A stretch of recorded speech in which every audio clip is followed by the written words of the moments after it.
شروع اللہ کے نام سے جو بڑا مہربان نہایت رحم والا ہے۔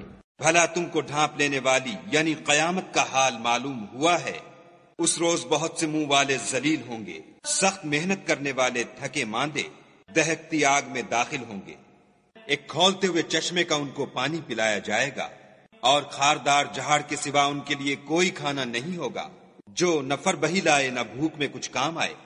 اور بہت سے منہ والے اس روز شادماں ہوں گے، اپنے اعمال کی جزا سے خوش دل، بہشت بری میں وہاں کسی طرح کی بکواس نہیں سنیں گے۔ اس میں چشمے بہ رہے ہوں گے، وہاں تخت ہوں گے اونچے بچھے ہوئے، اور آب خورے قرینے سے رکھے ہوئے، اور گاؤ تکیے قطار کی قطار لگے ہوئے، اور نفیس مسندیں بچھی ہوئی۔ یہ لوگ اونٹوں کی طرف نہیں دیکھتے کہ کیسے عجیب پیدا کیے گئے ہیں، اور آسمان کی طرف کہ کیسا بلند کیا گیا ہے، اور پہاڑوں کی طرف کہ کس طرح کھڑے کیے گئے ہیں، اور زمین کی طرف کہ کس طرح بچھائی گئی۔